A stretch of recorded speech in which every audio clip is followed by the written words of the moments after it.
This is Radio City Playhouse.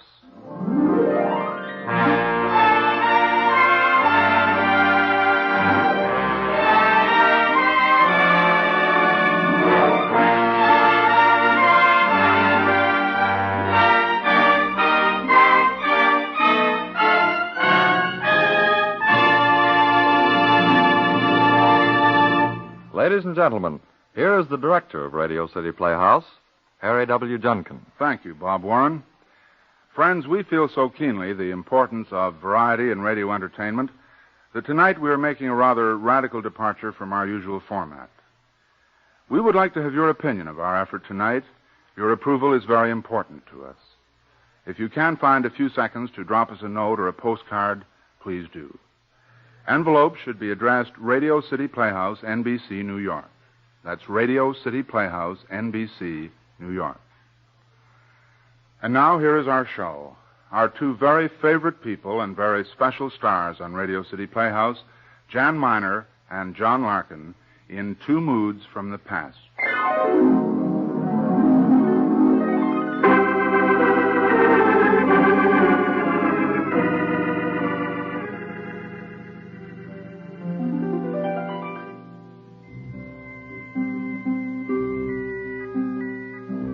My name is Pierre Martin.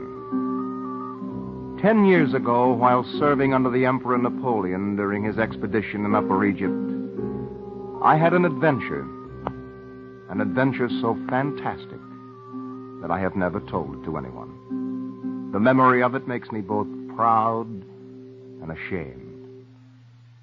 During the campaign, I was captured by the Arabs.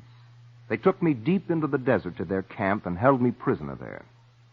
Because there was no place a man could go to, even if he did get the idea, the Arabs guarded me lightly. One night, I escaped. I grabbed a rifle, a dagger, leapt on a horse, and rode off into the desert. For hours, I rode over the sand, and by sunrise, the horse was almost dead. But I pressed it on with the desperation of an escaped convict.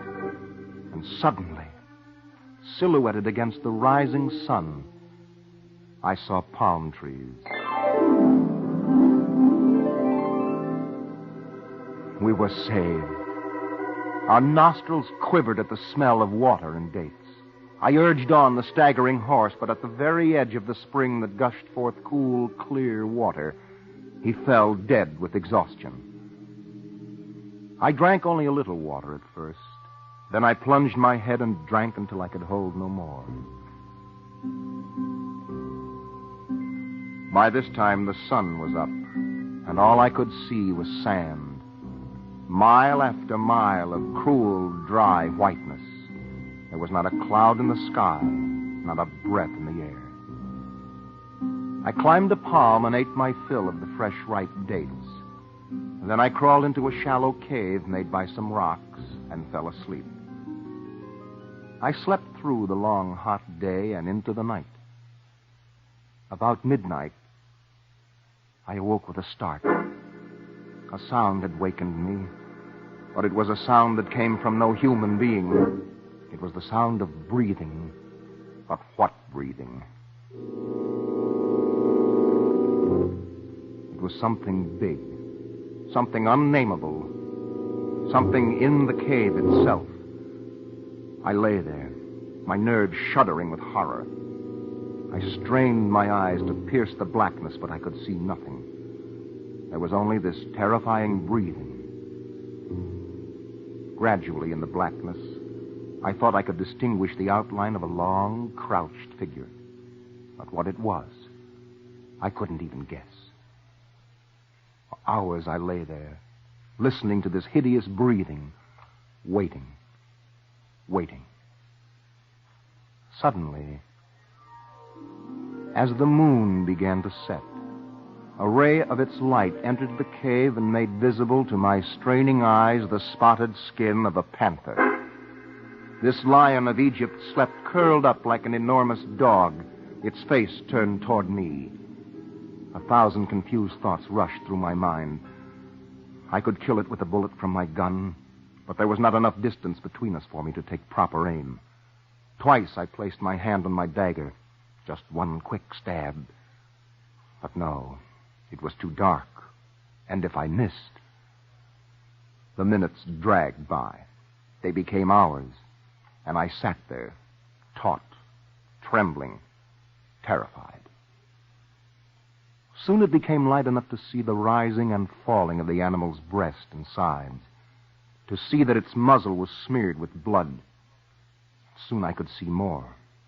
The small golden marks around its paws, its snow-white tail ending with black rings.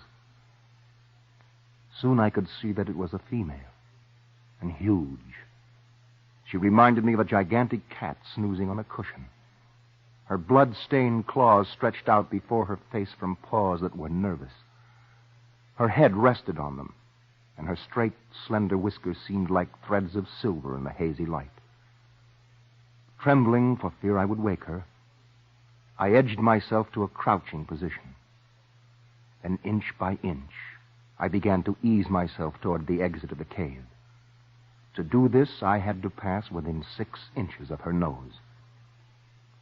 When I was directly in front of her, the panther opened her eyes. I was rigid with fear. I met her cold, shining stare with fascinated terror. And suddenly she rose, poised, glaring, ready to kill. The tension became unbearable. The least wrong move on my part, and she would spring. My gun was on the floor beside me, my dagger in its sheath. I was crouched in an awkward position. I was helpless. And then suddenly le bon Dieu made me do a very wise thing. He made me put out my hand, and in an instant, as though I were caressing the most beautiful of women, I stroked the panther's head. And then with a movement both gentle and amorous, I rubbed her back. To my amazement, she stretched herself voluptuously, pressed her soft fur up into my hand. Her eyes grew gentle, and when I stroked her for the 3rd time, she gave forth a little sigh. I redoubled my efforts. She began to purr. Her razor-sharp claws drew back into her velvet paws. And at last, when I was sure that she meant me no immediate harm, I stood up and walked slowly to the mouth of the cave. The panther followed me, pressing herself against my legs like a kitten who craves affection. I drew my dagger quietly. I tickled her skull with the point, only awaiting an opportunity to plunge the blade into her brain. Then suddenly, this sultana of the desert lifted her head and gazed into my eyes with such an unmistakable expression of high good humor and trust that I was forced to put my dagger away. It is hard to explain, but a man cannot kill a living thing that obviously bears him no ill will. I sat down on the sand, surprised and confused. The thing was ridiculous. The animal was fierce and cruel. She could kill me in a second. My legs would feed her for a day, my body perhaps 2. She was at least 7 feet long from nose to tip of tail. Her head was as large as that of a lioness. But somehow I thought it was distinguished by some rare expression of refinement. The cold cruelty of the panther was there, but there was also a vague resemblance to the face of a cultured and patrician woman. She moved with exquisite grace and delicacy. I tried walking up and down in front of her, and she watched me eagerly. When I looked toward the spring, I saw that she had eaten almost all of my poor horse. And that explained her good nature. She was stuffed to the eyes with food. I turned toward her, picked up my gun, thinking to revenge my poor horse, and I saw with amazement the faintest twitch of her tail. I realized then that she had never seen a man before, that she was curious. She evinced the greatest desire to be friendly. And suddenly I began to laugh. She was lonely in this emptiness of sand. She was lonely, and she was bored. I pulled her ears, rolled her over, patted her soft, delicate flanks.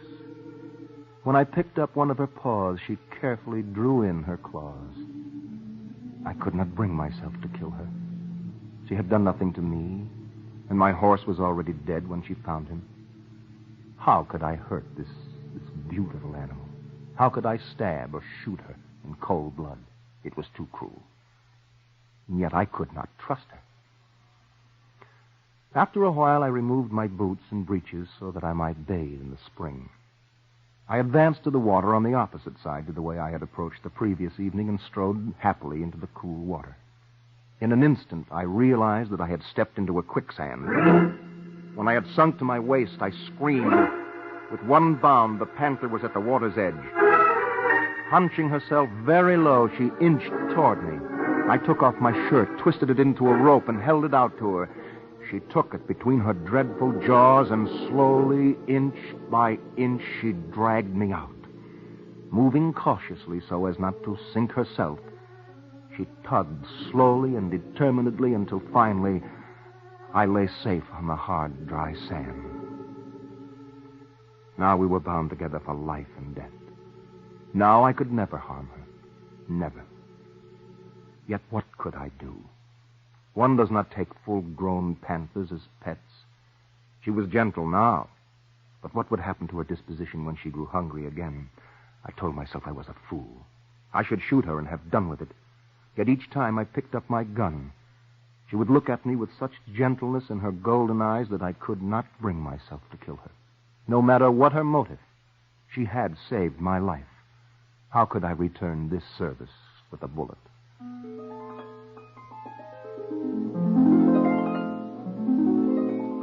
During the afternoon, we began to play together again. I treated her like a master with his dog. She let herself be knocked about, almost chuckling with pleasure. I played with her by the hour. I loved the perfect grace of her head, the exquisite golden softness of her coat, the blackness of her markings, the luxuriousness of her fur. When I looked into her eyes, something flashed between us, something of trust and, yes, even of love.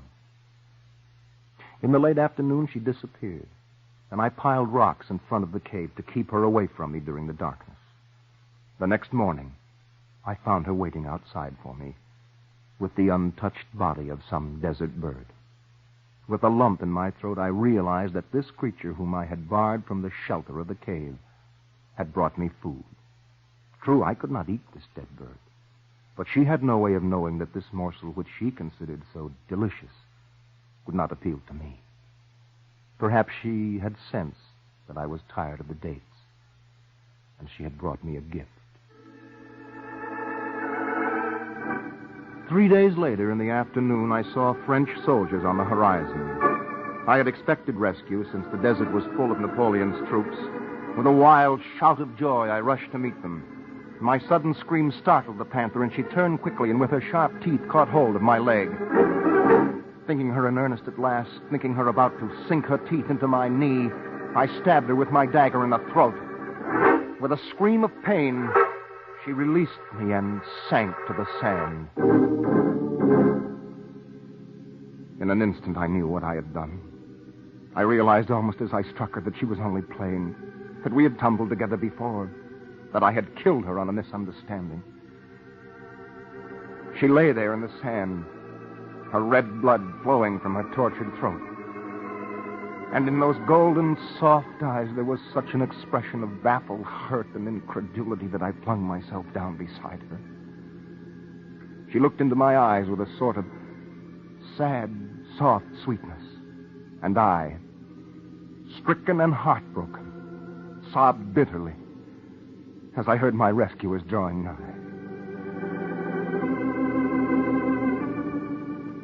I'm back in France now, and the war in Egypt is over. The agony of the desert campaign is forgotten. But I have never forgotten my panther.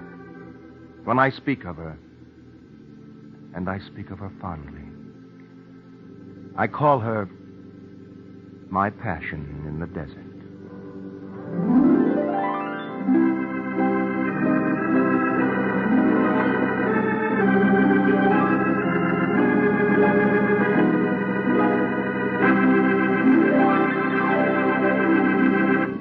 You are listening to Radio City Playhouse, Attraction 28. And you have just heard the first of two word pictures of Moods from the Past. Here is the second, which stars Jan Miner as the little sister in the story of Ming-E.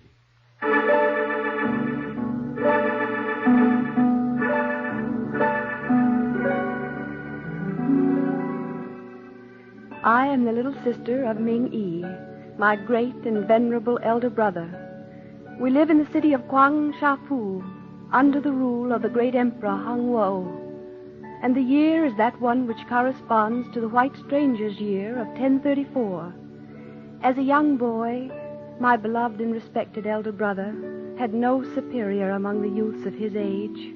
For scholarship, for bodily grace and beauty, and for goodness, there was none to equal him. Now near the city there lived a rich and noble lord who wished my brother Ming to tutor and teach his children.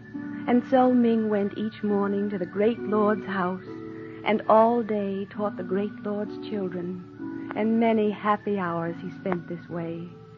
And then, on that day which the Chinese call Hoa Chau, or the birthday of 100 flowers, Ming decided to spend the afternoon with me and our beloved parents. So he left the great lord's house early and started for our house in the city. The afternoon was drowsy with blossom perfume, vibrant with the droning of bees. The leafy obscurities of the trees quivered with bird life, and the deep vistas of the woods were odorous with flower breathings, as is a temple with incense. The dreamy joy of the afternoon entered into the heart of Ming and caused him to sit among the young blossoms under the branches swaying against the violet blue sky, and to drink in the perfume and the light, and to enjoy the soft, sweet silence. Even while thus reposing, a sound caused him to turn his eyes toward a shady place where wild peach trees were in bloom. There he beheld a young woman, beautiful as the pinkening blossoms themselves. My brother and I have been well brought up, so Ming turned his gaze away at once, and rising quickly, he proceeded on his journey through the perfumed silence, feeling his heart beating with a strange quickness at the thought of the beautiful being whom he had seen. And so he returned to our parents' house in the city. The next morning, Ming, returning by the same path to the noble lord's establishment, paused once more at the spot where the gracious figure had previously appeared before him.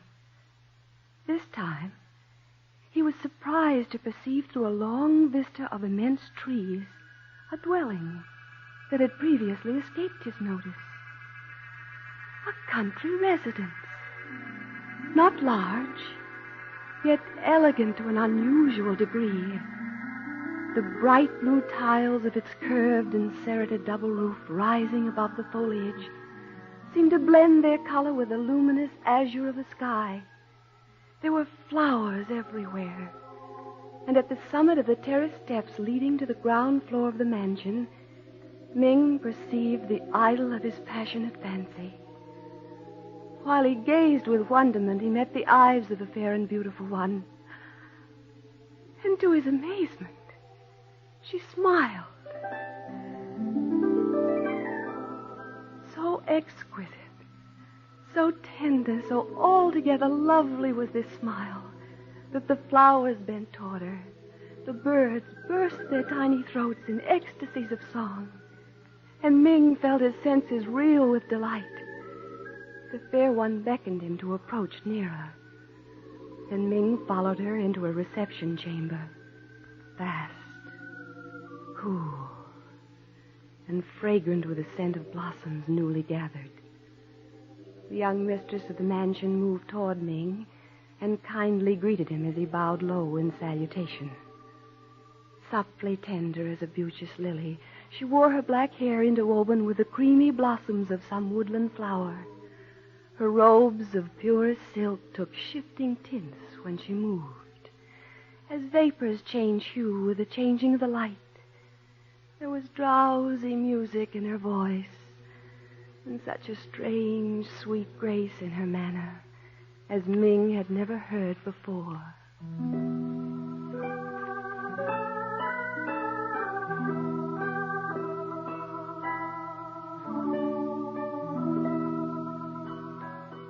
Her name, she told him, was Sai, and she bade him stay, and they sat and talked. And Ming thought her the fairest and sweetest being he'd ever known, and he felt that he loved her more than our father and mother. Sai pressed him to partake of food and wine. It was a purple wine that warmed his veins with a strange fire. To Ming, as he drank, all things became luminous as with enchantment. The voice of Sai floated to his ears like some far-off melody heard through the empty spaces of a drowsy night. And then Sai drew forth music from a carved case, and her song rose through the perfumed evening, and Ming, overcome by the witchery of the music, could only listen in speechless ecstasy, while tears of pleasure filled his eyes, and all his senses died, save that of hearing.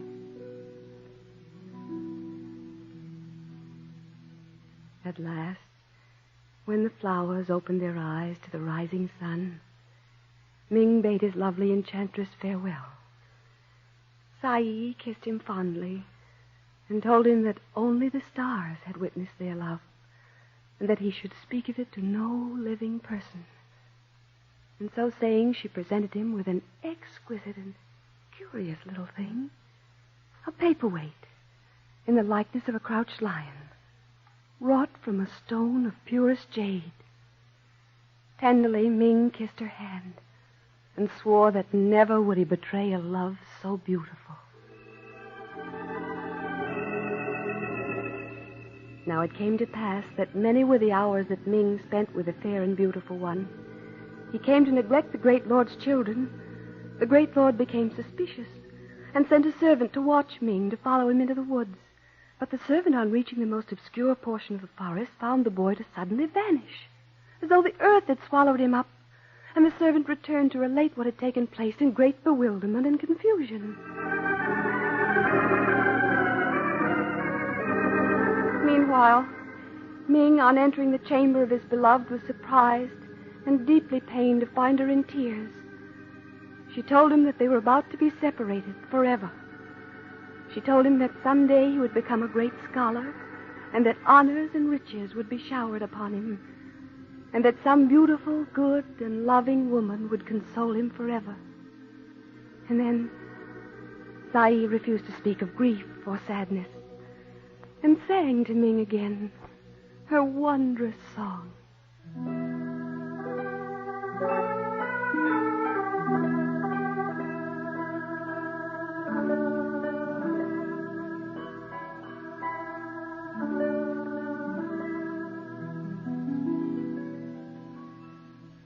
When the yellow beauty of the morning came, Sai kissed Ming farewell and pressed into his hand a parting gift, a brush case of agate, wonderfully carved and worthy of the table of a great poet. And they parted forever. So. Now, when he arrived at the great lord's house, after bidding Sai goodbye, the good lord demanded to know of Ming where he was passing the hours.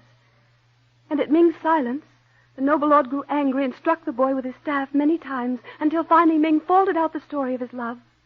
So the lord, who was at heart a kind man, determined to rescue the love of the two young people, and demanded to be taken into the presence of Sai. And Ming guided him through the forest to the spot. But when they arrived at the place, Ming uttered a cry of dismay.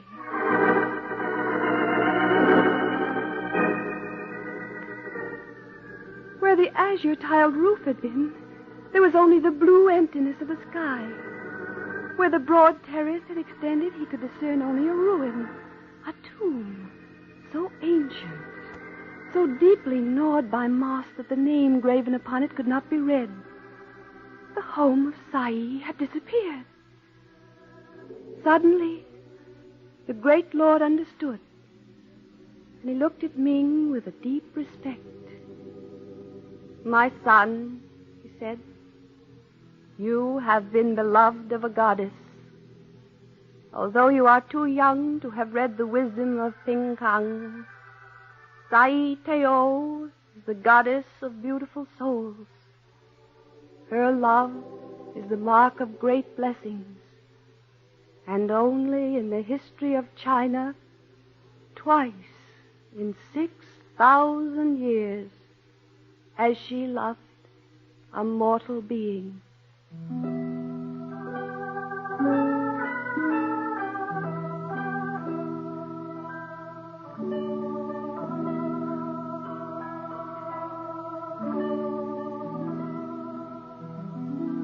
So the two men, the young and the old, stood still in the vastness of the woods before the ruined tomb, and the trail of a faint breeze left a whiff of dying flowers, as thin a scent as that which clings to the silk of a forgotten robe, and as it passed the trees seemed to whisper across the silence the name Sai,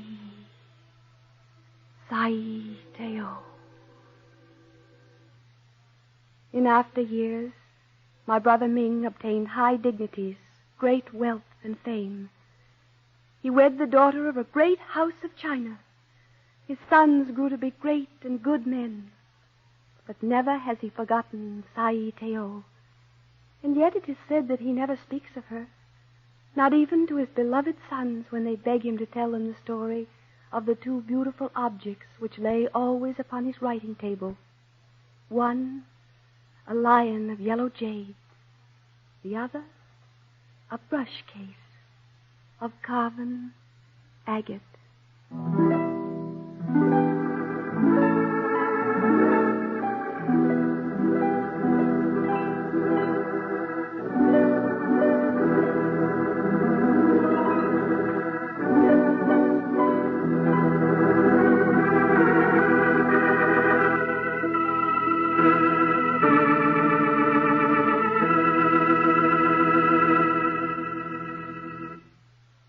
You have just heard Radio City Playhouse, Attraction 28, 2 quarter-hour word pictures of moods from the past. Passion in the Desert was written by Honoré de Balzac and starred John Larkin as Pierre Martin. The story of Ming-E was translated from the Chinese by Lafcadio Hearn. Its authorship is unknown. Both stories were adapted for radio by Harry W. Junkin, who also directed the production. Special music was played by Arlo at the Hammond, Edward Vito at the harp. The orchestra was directed by Dr. Roy Shield. Radio City Playhouse is supervised for the National Broadcasting Company by Richard P. McDonough.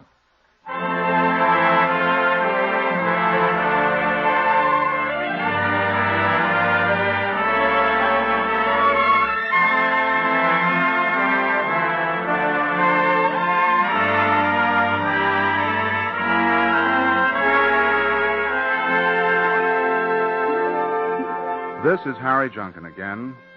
Next week on Radio City Playhouse, a tense and compelling story of the life and death conflict between two men. Weather Ahead by William Devlin. Next week, Attraction 29 on Radio City Playhouse. Good night, everybody.